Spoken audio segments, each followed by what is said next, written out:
In this video, I will walk through the steps to create a 1099 contractor account. Starting at the Logix homepage, we will go to the Human Resources tab and then click Employees. From this page, we will click on Add New Employee and start filling in the information.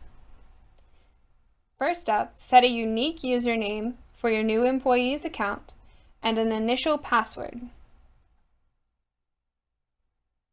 Make the password something simple and require them to change it when they log in for the first time.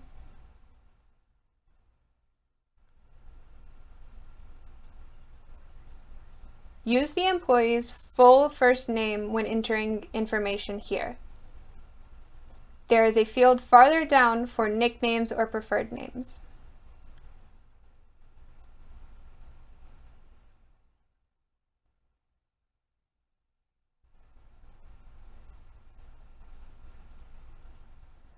Employee class is where we select for full or part-time, intern, contractor, or other.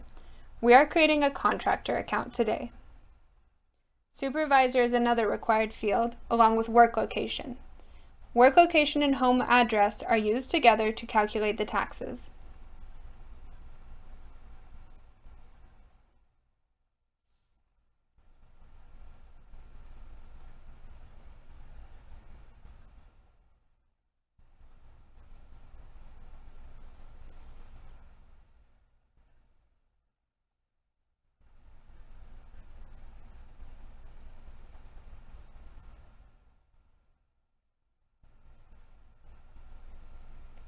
Once we have completed all of the required information, we can go down through additional information.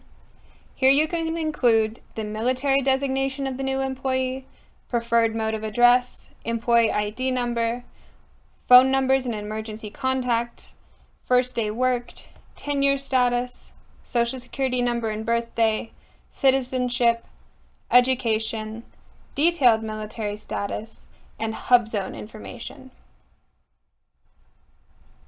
Please note this can all be edited later. Go ahead and click Save All Tabs and create New Employee when you are satisfied. You will see a pop-up asking to confirm the address. Click OK if it is correct. Once we receive the green Successful Creation banner, we can search for Steve to view his record and confirm the information. Click on View. Now that we see that the account is set up, we can go to our vendor list and input further contact and direct deposit information. Go to Accounting, and then to Accounts Payable, Vendors. And here we can search for Steve. This account is automatically made when you create the contractor employee account. Click View, and then we'll hit Edit Vendor. The account number on this page is not for direct deposit information, but for a company reference number. I'll add something silly just so we have some data in there. You can also add a phone and an email address.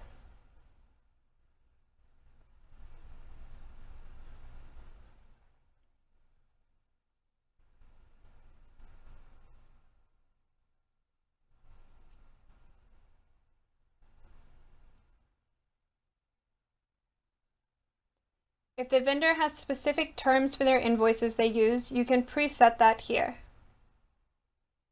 Otherwise, our last field is comments. I'll note here that this is a contractor's vendor account. Once you save this section, go to the NACHA Configuration tab to add our bank information. Click the green button to edit. We can input bank direct deposit information here, such as bank name, routing number, and account number. The system will check the validity of the routing number before letting you save.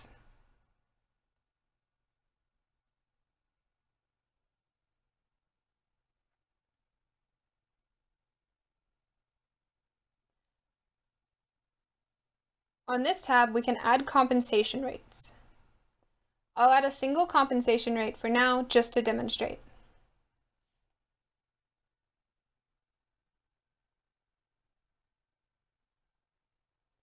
Use the start and end date constraints so that you can have different charges such as for raises. Now we'll add our compensation to pay types. For now, I'll select our hourly rate, our holiday, and our vacation.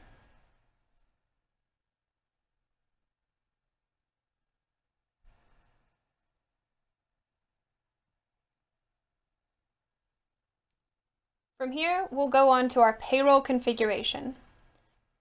From the accounting menu, we will select payroll and then employee configuration. I'll search for Steve again and then click view on his account.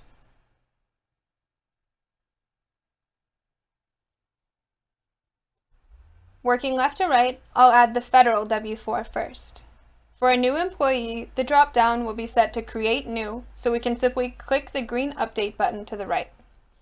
The effective date should be the first day of the payroll cycle the employee will be starting in. If you try and save the W-4 without all required information, you'll be prompted with an error message. Here we can see I missed a drop-down menu. Once I select a filing status, I can save the W-4 and go to the next. I'll repeat the process here for my state W-4.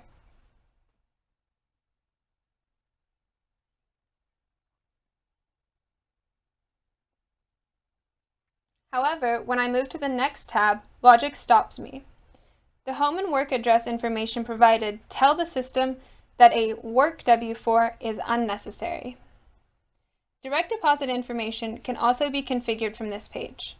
This is shared with the vendor information page, just like our compensation and pay types, so don't worry about entering it twice. Adjustments, such as a reimbursement, charity donations, or 401k account can be added from the Adjustments tab. I'll add the FSA for $100 to Stephen to demonstrate. First, we add our adjustment account and select Start and End Dates. Then we can independently edit for Stephen to select the amount he will contribute to the FSA.